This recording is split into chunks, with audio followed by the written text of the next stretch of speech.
नमस्कार, मैं सुयश। मीडिया या फिर आमतौर पर कम्युनिकेशन की बात करें तो लोग बहुत ज़्यादा ये समझ लेते हैं कि पत्रकार या फिर पत्रकारिता की ही बात हो रही है, लेकिन ये सिर्फ एक जरिया हो सकता है।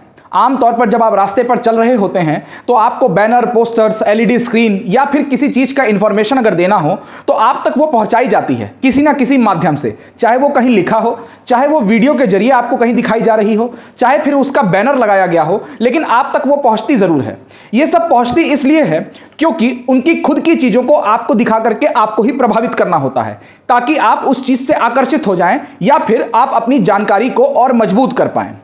मीडिया को ऐसे ही लोकतंत्र का चौथा स्तंभ नहीं कहा जाता है। जब मीडिया की बात की जाती है तो केवल पत्रकार या फिर पत्रकारिता ही नहीं आती है, बल्कि इसमें पिक्चरें भी शामिल होती हैं, इसमें डॉक्यूमेंट्री भी शामिल होती है, इसमें रेडियो का माध्यम भी शामिल होता है, इसमें सीरियल का माध्यम भी शामिल होता है, और अब तो आजकल नया जुड़ गया है ओटीटी, ओवर द टॉप, जिससे कि डिज्नी हॉटस्टार, जियो सिनेमा, नेटफ्लिक्स पे सीरीज बना करके चीज़ों को दिखाई जाती है।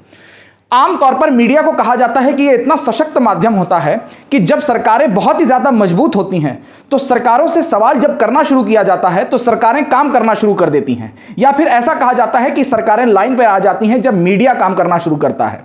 इसीलिए मीडिया को लोकतंत्र का चौथा स्तंभ कहा जाता है कि मीडिया सीधे सवाल करे। अब ये सीधे सवाल किस तरीके से होंगे? एक तो पत्रकारिता से हो सकते हैं, पत्रकार से हो सकते हैं, या कि आप पत्रकार बनकर के सीधे सरकार से सवाल करें, या फिर पत्रकार बनकर के उन चीज़ों को आप दिखाएं जो कि पत्रकारिता के धर्म में स्वाभाविक रूप से विराजता है, यानी कि जो चीज़ें जनता नहीं देख पाती हैं उन चीज़ों को आपके दिखाने का काम होता है। लेकिन जब सत्ता मजबूत होती है तो वो कहीं से भी ये नहीं चाहती है कि उनके अलावा किसी और चीज़ों को दिखाया जाए, क्योंकि अगर ऐसी चीज़ें दिखाई जाएंगी जो कि उनके अनुकूल नहीं है तो फिर सत्ता की नींव हिलने की डर होता है। यहां तक बात रुकती नहीं है तो और भी किस चीज से दिखाया जा सकता है? तो बहुत समय पहले भी और बहुत समय अभी तक भी पिक्चर एक ऐसा माध्यम रहा कि जो लोगों ने अपनी आवाज़ों को आप तक पहुंचाया है, उन चीज़ों को दिखाने की कोशिश की जो कि आमतौर पर हम रोज़ाना ज़िंदगी में जीते तो हैं, लेकिन हम इससे सवाल नहीं करते हैं। हम उसमें घुटते तो रहते हैं, लेकिन हम इससे बाहर निकलने का सोचते भी नहीं हैं। हम आमतौर पर इसको अपना जीवन बना लेते हैं कि जैसे चल रहा है चलने देते हैं। लेकिन जो लोग इस क्षेत्र में काम कर रहे होते हैं उनका इस क्षेत्र में केवल आना, कैमरे के सामने आना या फिर चकाचौंध में छा जाना ही नहीं होता है, बल्कि काम करना भी होता है। मेरे दौर में यानी कि 2014 के बाद से मुझे कोई ऐसी पिक्चर याद नहीं आती है जो कि सरकार या फिर सिस्टम के ऊपर सवाल खड़ते हुए नजर आए। सरकार तो बहुत दूर की बात है, सरकारें आती जाती रहती हैं, लेकिन सिस्टम का क्या? इसी सिस्टम में आप जीते हैं, इसी सिस्टम में आप खाते हैं, इसी सिस्टम में आप चलते हैं, इसी सिस्टम में आपके बच्चे पढ़ाई भी करते हैं, इसी सिस्टम में आप चाहते हैं कि यही सिस्टम आपको नौकरी भी दे, यही सिस्टम से आप चाहते हैं कि घर में अगर आपके कोई बीमार पड़े तो आपको अच्छा इलाज भी मुहैया कराया जाए। लेकिन क्या सिस्टम से कोई सवाल कर पाता है? पत्रकार एक है जो सवाल करने की हिम्मत करते हैं, या फिर दूसरा माध्यम एक होता है पिक्चरों का, जो कि पिक्चरों के जरिए चीजों को दिखा करके आप तक सच सामने रखा जाता है कि आखिर में सिस्टम में आप झेल तो रहे हैं लेकिन कोई पूछता नहीं है, तो वो चीजें आप सबके सामने आती हैं। जब पिक्चरें अपने दौर में काम करना शुरू करती हैं तो बड़ी बड़ी नींव हिल जाती है सरकारों की। मुझे आखिरी पिक्चर जो याद है जहां पर सरकार से या फिर सिस्टम के अंदरूनी करप्शन को दिखाया गया था, वो गब्बर पिक्चर थी, यानी कि अक्षय कुमार वाली गब्बर इज बैक। इसके बाद मुझे और कोई पिक्चर याद नहीं आती 2014 के बाद से जो कि सरकार या फिर सरकार के अंदर जो करप्शन हो रहा होता है उसके ऊपर सवाल खड़ा करते हुए दिखाई जाती है।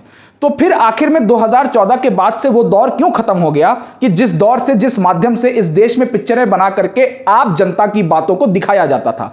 लिखने वाले साहित्यकार लिखा करते थे, लिखने वाले पत्रकार लिखा करते थे, बोलने वाले पत्रकार बोला करते थे, लेकिन फिर ऐसा क्या हो गया कि ये धीरे धीरे चीजें खत्म होती चली गई। जवान जो अभी पिक्चर शाहरुख खान की आई है उसमें सशक्त तौर पर यह दिखाने की कोशिश की गई है और एक झटके में पिछले 9 साल के अमावस्या को तोड़ दिया गया। यानी कि जो पिछले 9 साल 10 साल में एक भी पिक्चर ठीक तरीके से नहीं आई कि जो कि जनता की परेशानियों को दिखा सके, वो शाहरुख खान ने एक झटके में तोड़ दिया। और किसानों की समस्या से लेकर के स्वास्थ्य सुविधा से लेकर के इस देश में बैठे हुए अंदर करप्ट लोगों और करप्ट सिस्टम के जरिए आपको चीजें दिखाने की कोशिश की गई। मुझे पहले की बातें याद आती हैं, जैसे 2010 में सरकार पिक्चर आई थी, राजनीति पिक्चर आई थी, उसके बाद फिर उसके पहले वेडनेसडे आई थी, उसके बाद रंग दे बसंती चोला आई थी। ऐसे कई एक सारी पिक्चरें हैं जो कि सरकार से अपने आप उस समय की तत्कालीन सरकार से सवाल भी कर दिया करती थी और आप जनता की परेशानियों को दिखा भी दिया करती थी। लेकिन क्या हो गया, और इंदिरा गांधी के समय में जब इस देश में इमरजेंसी लगी तो उस दौर में भी कई एक पिक्चरें आई। इतना ही नहीं, जब इंदिरा गांधी की हत्या हो गई थी उसके बाद भी इनकलाब आई थी, जिस तरीके से बताने की सिस्टम की कोशिश की गई थी। लेकिन फिर वो दौर क्यों समाप्त होता चला गया और शाहरुख खान आते हैं एक झटके में जवान पिक्चर के जरिए आप सभी की परेशानियों को अपने पर्दे पर दिखा करके चले जाते हैं और बड़े ही बखूबी ढंग से इसमें किरदार भी निभाते हैं। जो माध्यम है इस देश में मीडिया, वो केवल और केवल एक जगह तक सीमित नहीं होता है। आप कहीं पर भी खड़े होकर के बोल सकते हैं, आप कहीं पर भी खड़े होकर के सोच विचार सकते हैं, लिख सकते हैं। चाहे आज आप व्हाट्सएप पे लिखिए, चाहे आप फेसबुक पे लिखिए, ये सभी संचार का माध्यम बन चुका है। और ये संचार आप तक गलत तरीके से भी पहुंचाया जा सकता है और सही तरीके से भी पहुंचाया जा सकता है। आमतौर पर हम पिछले कुछ वर्षों में ये देख रहे हैं कि जिन भी आप तक सूचनाओं को पहुंचाया जा रहा है वो बहुत ही ज्यादा गलत सूचनाएं पहुंच रही हैं। तो सही सूचना कहां है? सही सूचना यानी आप हैं। आपके अंदर सही सूचना विराजती है, क्योंकि जब आप इलाज कराने के लिए जाते हैं तो आप सबको पता है कि आपके घर में अगर किसी भी व्यक्ति को किसी भी चीज के इलाज की जरूरत पड़ जाएगी तो कोई भी व्यक्ति ये नहीं कहेगा चला भैया सरकारी अस्पताल चलत थे। मैं हिंदी क्षेत्र के लोगों की ज्यादा बात कर रहा हूं, वो सरकारी अस्पतालों में जाना नहीं चाहेंगे। सभी चाहेंगे कि चाहे उनकी पूंजी क्यों ना लुट जाए, लेकिन वो अच्छी स्वास्थ्य सुविधा प्राइवेट अस्पताल में ही खोजेंगे। आखिर में क्यों? अच्छी स्वास्थ्य सुविधा देना इस देश के सिस्टम का हिस्सा है, इस देश के सिस्टम का हक है, लेकिन फिर भी मिल नहीं पाता है। इस देश में जब बच्चे मर रहे होते हैं तो ऑक्सीजन सिलेंडर ठीक तरीके से मुहैया नहीं कराई जाती हैं, जिसके चलते एक डॉक्टर को फंसा दिया जाता है। लेकिन फिर भी वो डॉक्टर अपनी जान पे खेल करके बच्चों की जान को बचाने की कोशिश करता है। पिक्चर में शुरुआत में तो ये दिखाया जरूर गया है कि किस तरीके से इस देश में कॉर्पोरेट वर्ल्ड के जितने भी लोन होते हैं, जितने भी कर्जे होते हैं, उन सबको एक झटके में माफ कर दिया जाता है। लेकिन उन किसानों का क्या जो लोग चीजों पर अलग अलग तरीके से कर्ज लेते हैं, जैसे कि ट्रैक्टर का कर्ज लेते हैं। मैं किसान परिवार से हूं तो मुझे पता है कि एक किसान किस तरीके से और कहां कहां कर्ज लेते हुए चलता है। चाहे ट्यूबवेल लगाना हो, समरसेबल लगाना हो, इन सब चीजों पर कर्ज लेकर के चीजें खरीदी जाती हैं। लेकिन अगर समय पर किसान नहीं चुका पाता है तो किसान को आत्महत्या करनी पड़ती है। किसान ये सोचता है कि किस तरीके से उसकी फसलें अच्छे पैदावार होंगी और उसके बाद वो कर्ज अपना चुकाने में सक्षम होगा। लेकिन अगर बारिश ज्यादा हो जाती है तो फसलें खराब हो जाती हैं, बारिश हुई नहीं तो सूखे के कारण फसलें तबाह हो जाती हैं, जिसके चलते वो कर्ज के नीचे दबता चला जाता है। आप कॉर्पोरेट का तो पैसा, बड़े बड़े कॉर्पोरेशन का पैसा तो माफ कर देते हैं, लेकिन उन किसानों का क्या जिनके ऊपर 40,000, 50,000, 1 लाख का कर्ज बना रहता है, जिसके बावजूद भी इनके कर्जों को माफ नहीं किया जाता है। इन बीमा कंपनियों का क्या जो कि कर्ज बांटती हैं और ये कहती हैं कि हमें इस देश के किसानों के जीवन को बदलना है, लेकिन ये पूरा फायदा तो केवल एक जगह पर पहुंच रहा होता है, कॉर्पोरेट को। फिर किसान की क्या बात है? शाहरुख खान ने अपने इस पिक्चर में किसानों के दर्द को बखूबी दिखाया है। सिर्फ इतना ही नहीं, जिस तरीके से स्वास्थ्य सुविधाएं इस देश में हैं, आप दूर दराज गांव इलाकों में चले जाइए, जिस तरीके से बात की जाती है कि हमने स्वास्थ्य सुविधाओं को ठीक कर दिया है, जिस तरीके से आप तक इस बात को पहुंचाने की कोशिश की जाती है कि अब तो प्राइवेट अस्पताल क्या, सरकारी अस्पताल क्या। लेकिन क्या मैं आपसे यह सवाल कर रहा हूं, आप कमेंट में भी बता सकते हैं कि क्या आपके घर में अगर कोई बीमार पड़ेगा तो आप सरकारी अस्पताल में जाने, खुशी खुशी जाने की अनुमति खुद को देंगे या उस व्यक्ति को देंगे जिस व्यक्ति का आपको इलाज कराना है? मेरे हिसाब से तो नहीं देंगे। बहुत ही जगहों पर, घरों में, गांव, दूर दराज इलाकों में आदिवासी जो गरीब हैं, जो पिछड़े तबके के लोग हैं, वो सब अपने घरों में महिलाओं के जेवर गिरवी रख देते हैं। घर में लोग अपने जमीन गिरवी रख देते हैं। लोग, महिलाएं जो शादीशुदा महिलाएं हैं, वो अपनी मंगलसूत्र गिरवी रख देती हैं कि ताकि किसी तरीके से उनके घर के सदस्य की जान बचाई जा सके। ये सब आखिर में क्यों होता है? पिक्चर में तो यह दिखाया गया कि अगर चाह लिया जाए तो 5 साल का काम, 20 साल का काम, 10 साल का काम केवल और केवल 5 घंटे में किया जा सकता है। तो क्या यह सच में किया जा सकता है? यह आपको खुद सोचने की जरूरत है। उसके बाद इस देश में सबसे जरूरी चीज जो कि जब आप सरकार चुनते हैं, सरकार चुनने के साथ साथ आप इस देश में कुछ भी खरीदते हैं या फिर कुछ भी आप लेते हैं, आप मॉल में जाते हैं या फिर अगर आप सब्जी भी खरीदते हैं तो सब्जी वाले से सबसे पहला प्रश्न आपका यही होता है कि क्या ये सब्जी सही है या नहीं। तो फिर जब आप सरकारें चुनते हैं, जब आप अपने वोट का इस्तेमाल करते हैं, अपने मत का अधिकार, मताधिकार का प्रयोग करते हैं, तो फिर आप ये चीज अपने आप से क्यों नहीं पूछते हैं कि हमें हमारे द्वारा चुने गए प्रतिनिधियों से मिला क्या है, आने वाले समय में हमें मिलेगा क्या? क्या आपके बच्चों के भविष्य को बदला जा सकता है?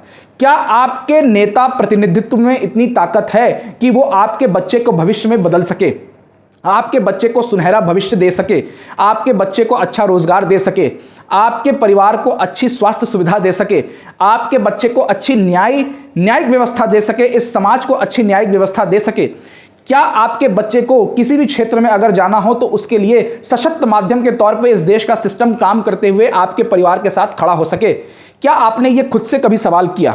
आपने कभी अपने प्रतिनिधि से सवाल नहीं किया होगा, मैं मानता हूं। प्रतिनिधि से सवाल करने का अब जमाना बदल गया है। लोग करना नहीं चाहते हैं, लोग डरते हैं या फिर ये सोचते हैं कि आखिर मेरे एक के सवाल करने से होगा क्या। लेकिन राम मनोहर लोहिया कहा करते थे कि अगर अच्छे लोग राजनीति में नहीं आएंगे तो बुरी लोगों के राजनीति का शिकार बनेंगे।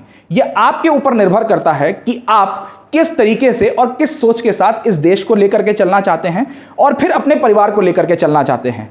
परिवार से समाज, समाज से देश बन रहा है और अगर इस देश में परिवार सुरक्षित नहीं होगा तो समाज सुरक्षित नहीं होगा और समाज सुरक्षित नहीं है तो देश भी सुरक्षित नहीं है। आपका ही माध्यम है, चाहे आप शिक्षक के तौर पे काम करते हो, चाहे आप प्रोफेसर के तौर पे काम करते हो। आज विश्वकर्मा जी का दिन है, तो चाहे आप कोई मैकेनिक हो, चाहे आप कहीं वकील हो, चाहे आप कहीं इंजीनियर हो, चाहे आप कहीं डॉक्टर हो, चाहे आप सेना के जवान हो, चाहे आप पत्रकार हो, ये सभी के सभी अपने अपने तरीके से सभी लोग देश में योगदान देते हैं। आजकल बहस छिड़ी हुई है कि कुछ पत्रकार इस देश में सत्ता का साथ देते हैं, कुछ पत्रकार इस देश में विपक्षी दलों की चीजों को दिखाते हैं। इस देश में सत्ता पक्ष या फिर विपक्ष को दिखाने की बात नहीं है। कोई भी पत्रकार हो, किसी भी सोच के साथ चलता हो, लेकिन हर किसी का इस देश में जो भी व्यक्ति काम करते हैं उनका केवल और केवल एक मोटिव होता है कि इस देश के तिरंगे को ऊंचा रखना है, इस देश को बनाना है। तो फिर क्यों नहीं इस चीज पर सवाल किया जाता है जो लोगों के आम रोजाना जीवन और जिंदगी से जुड़ी हुई चीजें हैं। आपको यह समझना होगा, शाहरुख खान ने अपनी पिक्चर और अपने किरदार से इन सभी चीजों को अच्छे तरीके से और बखूबी दिखा दिया है, आप लोगों को समझा दिया है। आप समझदार होंगे तो समझने का प्रयास करेंगे, समझदार नहीं होंगे तो फिर भी आप समझदारी से संवाद विद सुयश को देखते रहिए। संवाद को फॉलो कीजिए, सब्सक्राइब कीजिए। अच्छे संवाद को इस देश की जरूरत है और यह अच्छा संवाद आपको संवाद विद सुयश में ही आकर के मिलेगा, यानी सुयश ही देगा। नमस्कार, मैं सुयश।